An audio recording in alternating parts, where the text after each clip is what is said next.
বিসমিল্লাহির রহমানির রহিম। দয়াময় পরম দয়ালু আল্লাহর নামে।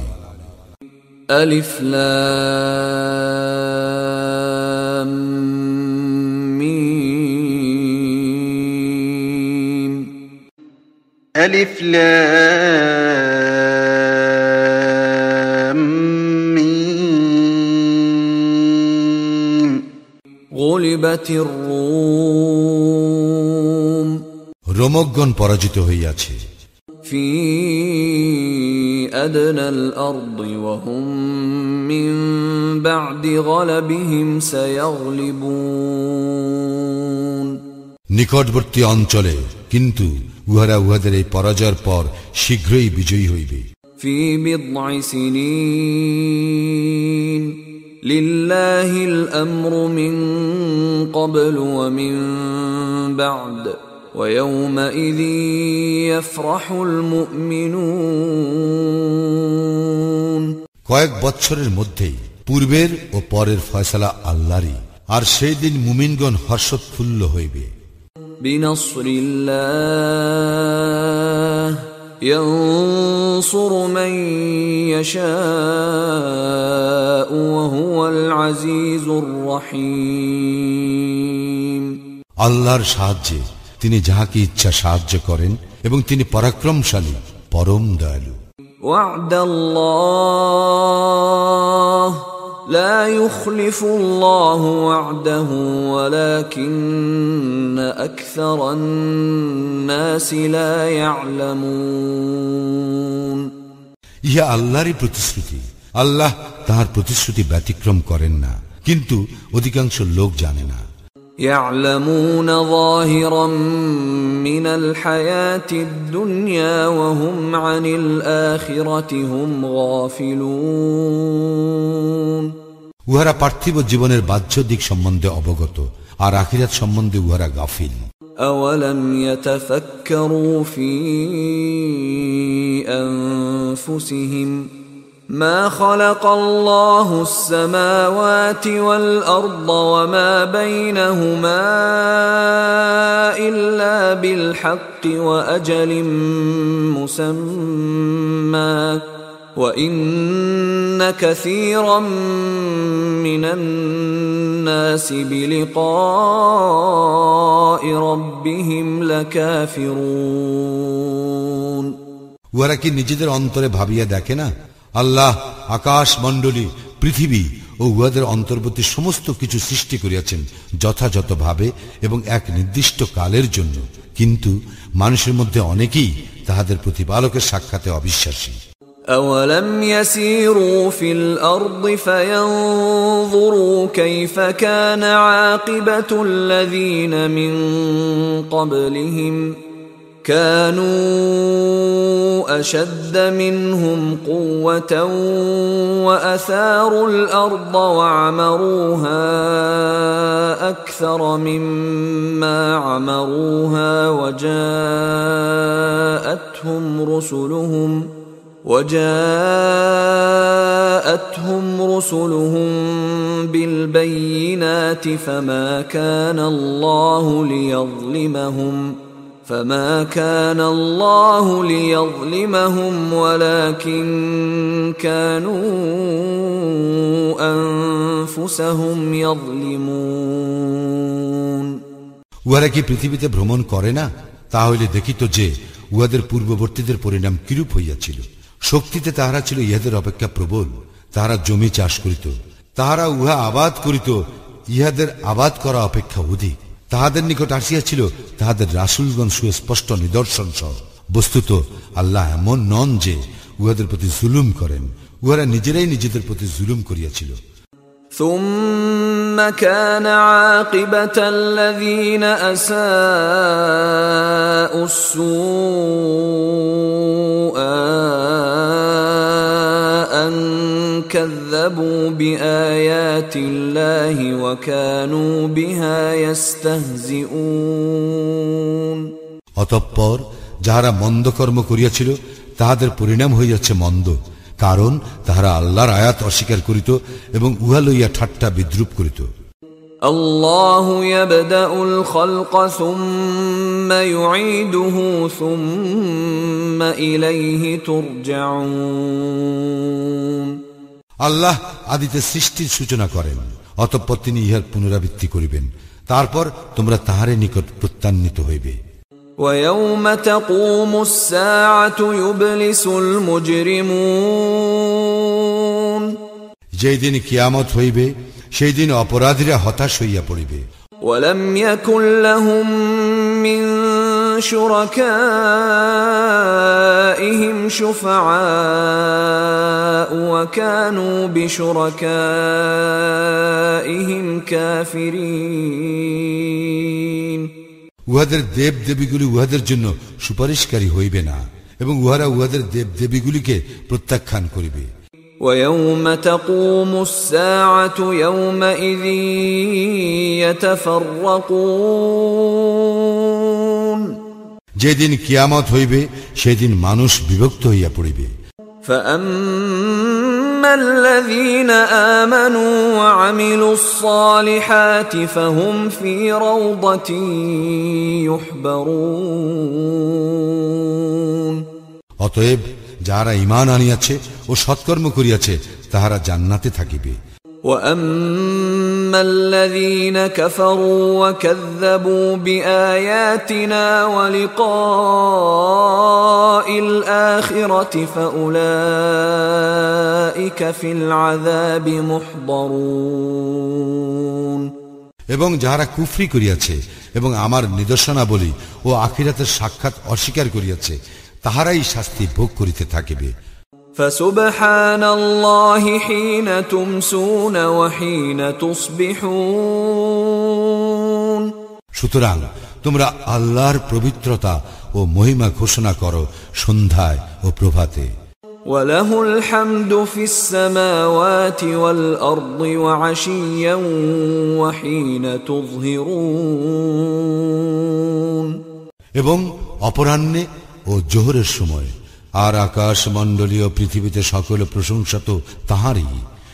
يخرج الحي من الميت ويخرج الميت من الحي ويحيي الأرض بعد موتها وكذلك تخرجون তিনি মৃত্যু হইতে জীবন্তের আবির্ভাব ঘটান এবং তিনি জীবন্ত হইতে মৃতের আবির্ভাব ঘটান এবং ভূমিকে পুনর্জীবিত করেন উহার মৃত্যুর পর। এইভাবেই তোমরা উত্থিত হইবে। ومن آياته أن خلقكم من تراب ثم إذا أنتم بشر تنتشرون তাহার নিদর্শনাবলীর মধ্যে রহিয়াছে যে তিনি তোমাদেরকে মৃত্তিকা হইতে সৃষ্টি করিয়াছেন, তারপর এখন তোমরা মানুষ সর্বত্র ছড়াইয়া পড়িতেছ।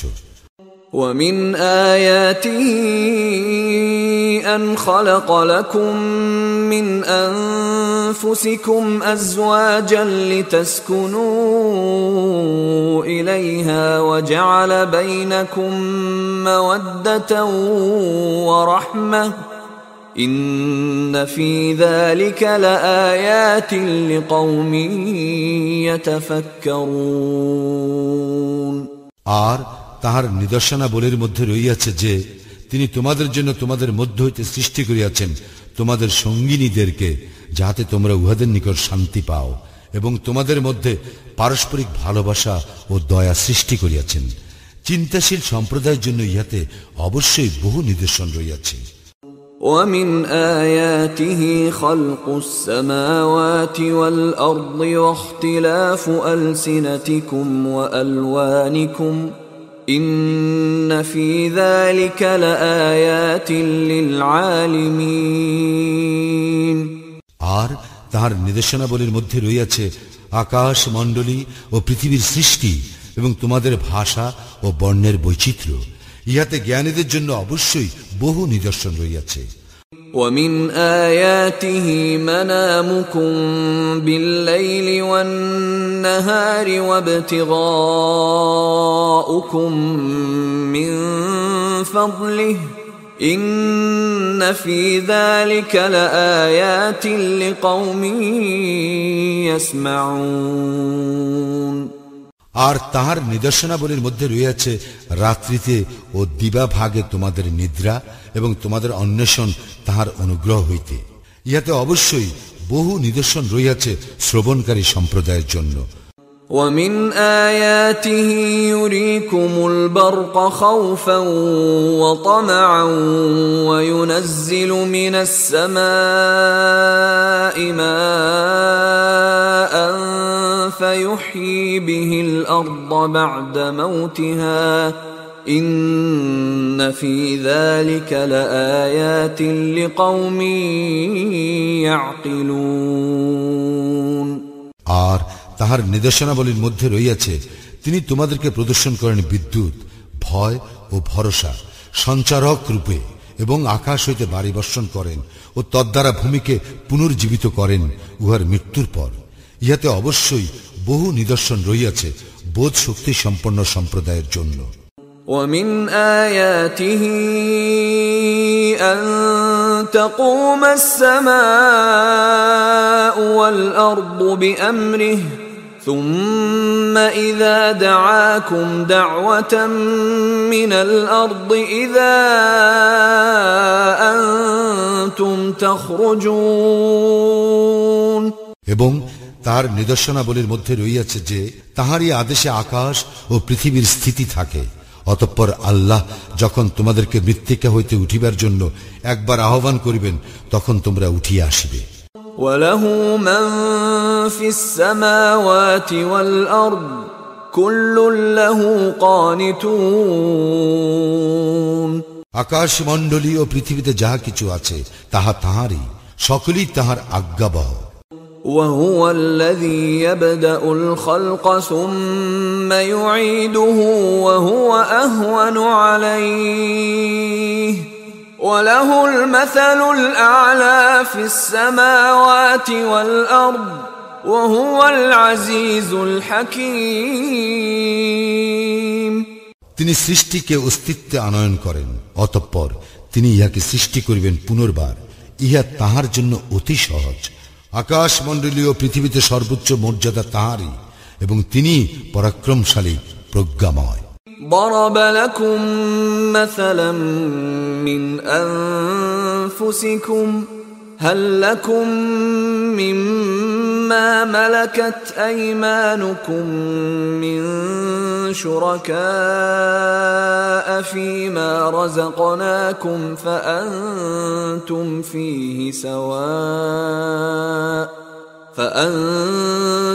فيه سواء تخافونهم كخيفتكم أنفسكم كذلك نفصل الآيات لقوم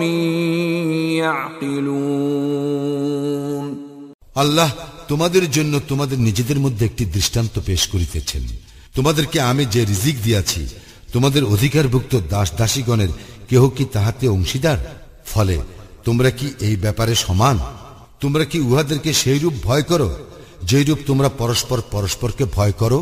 এইভাবেই আমি বোধ শক্তি সম্পন্ন লোকদের নিকট নিদর্শনাবলী বিবৃত করি। بل اتبع الذين ظلموا أهواءهم بغير علم فمن يهدي من أضل الله وما لهم من ناصرين। বরং সীমা লঙ্ঘনকারীরা অজ্ঞানতাবশত তাহাদের খেয়ালকুশির অনুসরণ করে। সুতরাং আল্লাহ যাহাকে পথভ্রষ্ট করিয়াছেন, কে তাহাকে সৎপথে পরিচালিত করিবে? আর তাহাদের কোনো সাহায্যকারী নাই। فأقم وجهك للدين حنيفا فطرة الله التي فطر الناس عليها لا تبديل لخلق الله ذلك الدين القيم ولكن أكثر الناس لا يعلمون। তুমি একনিষ্ঠ হইয়া নিজকে দ্বীনে প্রতিষ্ঠিত করো, আল্লাহর প্রকৃতির অনুসরণ করো, যে প্রকৃতি অনুযায়ী তিনি মানুষ সৃষ্টি করিয়াছেন।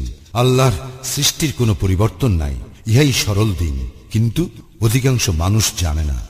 منيبين إليه واتقوه وأقيموا الصلاة ولا تكونوا من المشركين বিশুদ্ধ চিত্তে তাহার অভিমুখী হইয়া তাহাকে ভয় করো, সালাত কায়েম করো এবং অন্তর্ভুক্ত হইও না মুশরিকদের। من الذين فرقوا دينهم وكانوا شيعا كل حزب بما لديهم فرحون যাহারা নিজেদের দ্বীনে মতভেদ সৃষ্টি করিয়াছে এবং বিভিন্ন দলে বিভক্ত হইয়াছে, প্রত্যেক দলই নিজ নিজ মতবাদ লইয়া উৎফুল্ল। وَإِذَا مَسَّ النَّاسَ ضُرٌّ دَعَوْا رَبَّهُم مُنِيبِينَ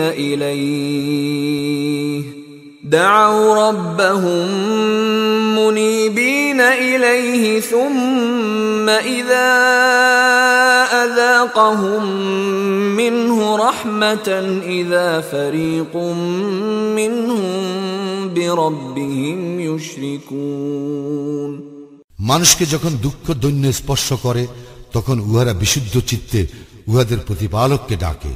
অতঃপর তিনি যখন উহাদেরকে স্বীয় অনুগ্রহ আস্বাদন করান, তখন উহাদের একদল উহাদের প্রতিপালকের শরীক করিয়া থাকে। লিয়াকফুরু বিমা আতাইনাহুম ফাতামাত্তাউ ফাসাউফা তা'লামুন।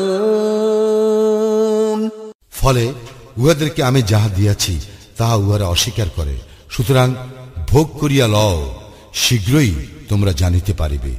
أم أنزلنا عليهم سلطانا فهو يتكلم بما كانوا به يشركون আমি কি উহাদের নিকট এমন কোন দলিল অবতীর্ণ করিয়াছি যাহা উহাদেরকে শরীক করিতে বলে? وَإِذَا أَذَقْنَا النَّاسَ رَحْمَةً فَرِحُوا بِهَا وَإِن تُصِبْهُمْ سَيِّئَةٌ بِمَا قَدَّمَتْ أَيْدِيهِمْ إِذَا هُمْ يَقْنَطُونَ আমি যখন মানুষকে অনুগ্রহের আশ্বাদ দেই, উহারা তাহাতে উৎফুল্ল হয় এবং উহাদের কৃতকর্মের ফলে দুর্দশাগ্রস্ত হইলেই উহারা হতাশ হইয়া পড়ে। أَوَلَمْ يَرَوْا أَنَّ اللَّهَ يَبْسُطُ الرِّزْقَ لِمَن يَشَاءُ وَيَقْدِرُ إِنَّ فِي ذَلِكَ لَآيَاتٍ لِقَوْمٍ يُؤْمِنُونَ উহারা কি লক্ষ্য করে না, আল্লাহ যাহার জন্য ইচ্ছা রিজিক প্রশস্ত করেন এবং সীমিত করেন, ইহাতে অবশ্যই নিদর্শন রহিয়াছে মুমিন সম্প্রদায়ের জন্য। فآت ذا القربى حقه والمسكين وابن السبيل ذلك خير للذين يريدون وجه الله وأولئك هم المفلحون অতএব আত্মীয়কে দিবে তাহার হক এবং অভাবগ্রস্ত ও মুসাফিরকেও। যাহারা আল্লাহর সন্তুষ্টি কামনা করে তাহাদের জন্য ইহা শ্রেয় এবং তাহারাই সফল কাম। وما آتيتم من ربا ليربو في أموال الناس فلا يربو عند الله وما آتيتم من زكاة تريدون وجه الله فأولئك هم المضعفون মানুষের ধনে বৃদ্ধি পাইবে বলিয়া তোমরা যে সুদ দিয়া থাকো, আল্লাহর দৃষ্টিতে তাহা ধন সম্পদ বৃদ্ধি করে না, কিন্তু আল্লাহর সন্তুষ্টি লাভের জন্য যে জাকাত তোমরা দিয়া থাকো তাহাই বৃদ্ধি পায়, উহারাই সমৃদ্ধিশালী। الله الذي خلقكم ثم رزقكم ثم يميتكم ثم يحييكم هل من شركائكم من يفعل من ذلكم من شيء سبحانه وتعالى عما يشركون আল্লাহ তোমাদেরকে সৃষ্টি করিয়াছেন, অতঃপর তোমাদেরকে রিজিক দিয়াছেন।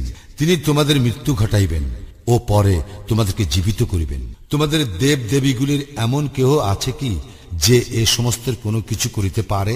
উহারা যাহাদেরকে শরীক করে, আল্লাহ উহা হইতে পবিত্র, মহান। ظهر الفساد في البر والبحر بما كسبت أيدي الناس ليذيقهم بعض الذي عملوا لعلهم يرجعون মানুষের কৃতকর্মের দরুন স্থলে ও সমুদ্রে বিপর্যয় ছড়াইয়া পড়ে, যার ফলে উহাদেরকে উহাদের কোন কোন কর্মের শাস্তি তিনি আস্বাদন করান, যাহাতে উহারা ফিরিয়া আসে। قل سيروا في الأرض فانظروا كيف كان عاقبة الذين من قبل كان أكثرهم مشركين বলো, তোমরা পৃথিবীতে পরিভ্রমণ করো এবং দেখো তোমাদের পূর্ববর্তীদের পরিণাম কি হইয়াছে, উহাদের অধিকাংশই ছিল মুশরিক। فأقم وجهك للدين القيم من قبل أن يأتي يوم لا مرد له من الله يومئذ يصدعون তুমি সরল দ্বীনে নিজেকে প্রতিষ্ঠিত করো, আল্লাহর পক্ষ হইতে যে দিবস অনিবার্য তাহা উপস্থিত হইবার পূর্বে সেই দিন মানুষ বিভক্ত হইয়া পড়িবে। من كفر فعليه كفره ومن عمل صالحا فلأنفسهم يمهدون যে কুফরি করে, কুফরির শাস্তি তাহারই প্রাপ্য। যারা সৎকর্ম করে তারা নিজেদের জন্যই রচনা করে সুখসজ্জা। ليجزي الذين آمنوا وعملوا الصالحات من فضله إنه لا يحب الكافرين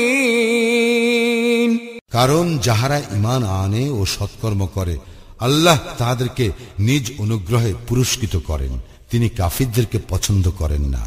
ومن آياته أن يرسل الرياح مبشرات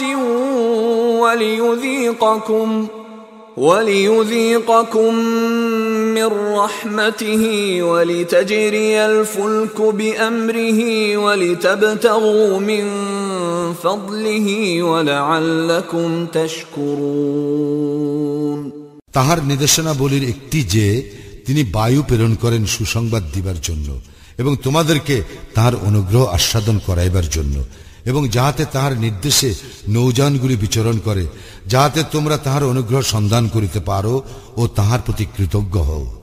وَلَقَدْ أَرْسَلْنَا مِن قَبْلِكَ رُسُلًا إِلَى قَوْمِهِمْ فَجَاءُوهُم بِالْبَيِّنَاتِ فَانْتَقَمْنَا مِنَ الَّذِينَ أَجْرَمُوا وَكَانَ حَقًّا عَلَيْنَا نَصْرُ الْمُؤْمِنِينَ আমি তো তোমার পূর্বে রাসূলগণকে প্রেরণ করিয়াছিলাম তাহাদের নিজ নিজ সম্প্রদায়ের নিকট, তারা উহাদের নিকট সুস্পষ্ট নিদর্শন লইয়া আসিয়াছিল। অতঃপর আমি অপরাধীদেরকে শাস্তি দিয়াছিলাম। মুমিনদেরকে সাহায্য করা আমার দায়িত্ব। الله الذي يرسل الرياح فتثير سحابا فيبسطه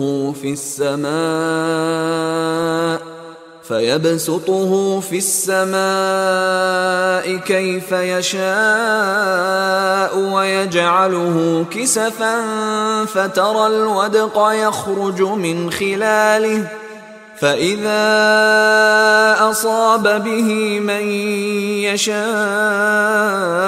من عباده إذا هم يستبشرون আল্লাহ তিনি বায়ু প্রেরণ করেন, ফলে ইহা মেঘমালাকে সঞ্চালিত করে, অতঃপর তিনি ইহাকে যেমন ইচ্ছা আকাশে ছড়াইয়া দেন, পরে ইহাকে খণ্ড বিখণ্ড করেন, এবং তুমি দেখিতে পাও উহা হইতে নির্গত হয় বারিধারা। অতঃপর যখন তিনি তাহার বান্দাদের মধ্যে যাহাদের নিকট ইচ্ছা ইহা পৌঁছাইয়া দেন, তখন উহারা হয় হর্ষোৎফুল্ল। وَإِن كَانُوا مِن قَبْلِ أَن يُنَزَّلَ عَلَيْهِم مِّن قَبْلِهِ لَمُبْلِسِينَ। যদিও ইতিপূর্বে উহাদের প্রতি বৃষ্টি বর্ষণের আগে উহারা নিরাশ ছিল। فانظر إلى آثار رحمة الله كيف يحيي الأرض بعد موتها إن ذلك لمحيي الموتى وهو على كل شيء قدير। আল্লাহর অনুগ্রহের ফল সম্বন্ধে চিন্তা করো, কিভাবে তিনি ভূমিকে জীবিত করেন উহার মৃত্যুর পর। এইভাবেই আল্লাহ মৃতকে জীবিত করেন, কারণ তিনি সর্ববিষয়ে সর্বশক্তিমান। وَلَئِنْ أَرْسَلْنَا رِيحًا فَرَأَوْهُ مُصْفَرًّا لَظَلُّوا مِنْ بَعْدِهِ يَكْفُرُونَ। আর আমি যদি এমন বায়ু প্রেরণ করি যাহার ফলে উহারা দেখে শস্য পীত বর্ণ ধারণ করিয়াছে, তখন তো উহারা অকৃতজ্ঞ হইয়া পড়ে। فإنك لا تسمع الموتى ولا تسمع الصم الدعاء إذا ولوا مدبرين। তুমি তো মৃতকে শুনাইতে পারিবে না, বধিরকেও পারিবে না আহ্বান শুনাইতে, যখন উহারা মুখ ফিরাইয়া চলিয়া যায়। وما أنت بهاد العمي عن ضلالتهم إن تسمع إلا من يؤمن بآياتنا فهم مسلمون। আর তুমি অন্ধকেও পথে আনিতে পারিবে না উহাদের পথভ্রষ্টতা হইতে। যারা আমার নির্দেশনা বলিতে বিশ্বাস করে, শুধু তাহাদেরকেই তুমি শুনাইতে পারিবে, কারণ তাহারা আত্মসমর্পণকারী। الله الذي خلقكم من ضعف ثم جعل من بعد ضعف قوة ثم جعل من بعد قوة ضعفا وشيبة يخلق ما يشاء وهو العليم القدير। আল্লাহ তিনি তোমাদেরকে সৃষ্টি করেন দুর্বল অবস্থায়, দুর্বলতার পর তিনি দেন শক্তি, শক্তির পর আবার দেন দুর্বলতা ও বার্ধক্য। তিনি যাহা ইচ্ছা সৃষ্টি করেন এবং তিনিই সর্বজ্ঞ, সর্বশক্তিমান।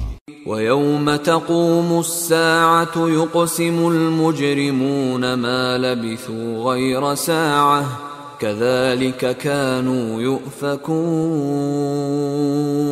যেদিন কিয়ামত হইবে, সেদিন অপরাধীরা শপথ করিয়া বলিবে যে তাহারা মুহূর্ত কালের বেশি অবস্থান করে নাই, এইভাবেই তাহারা সত্যভ্রষ্ট হইত। وقال الذين أوتوا العلم والإيمان لقد لبثتم في كتاب الله إلى يوم البعث فهذا يوم البعث ولكنكم كنتم لا تعلمون। কিন্তু যাদেরকে জ্ঞান ও ঈমান দেওয়া হইয়াছে তাহারা বলিবে, তোমরা তো আল্লাহর বিধানে পুনরুত্থান দিবস পর্যন্ত অবস্থান করিয়াছ, ইহাই তো পুনরুত্থান দিবস, কিন্তু তোমরা জানিতে না। فيومئذ لا ينفع الذين ظلموا معذرتهم ولا هم يستعتبون। সেই দিন সীমা লঙ্ঘনকারীদের ওজর আপত্তি উহাদের কাজে আসিবে না, এবং উহাদেরকে আল্লাহর সন্তুষ্টি লাভের সুযোগও দেওয়া হইবে না। وَلَقَدْ ضَرَبْنَا لِلنَّاسِ فِي هَذَا الْقُرْآنِ مِنْ كُلِّ مَثَلٍ وَلَئِنْ جِئْتَهُمْ بِآيَةٍ لَيَقُولَنَّ الَّذِينَ كَفَرُوا إِنْ أَنْتُمْ إِلَّا مُبْطِلُونَ। আমি তো মানুষের জন্য এই কুরআনে সর্বপ্রকার দৃষ্টান্ত দিয়াছি। তুমি যদি উহাদের নিকট কোনো নিদর্শন উপস্থিত করো, কাফিররা অবশ্যই বলিবে, তোমরা তো মিথ্যাশ্রয়ী। كذلك يطبع الله على قلوب الذين لا يعلمون যাদের জ্ঞান নাই, আল্লাহ এইভাবে তাহাদের হৃদয় মোহর করিয়া দেন। فاصبر إن وعد الله حق ولا يستخفنك الذين لا يوقنون অতএব তুমি ধৈর্য ধারণ করো, নিশ্চয়ই আল্লাহর প্রতিশ্রুতি সত্য। যাহারা দৃঢ় বিশ্বাসী নয়, তাহারা যেন তোমাকে বিচলিত করিতে না পারে।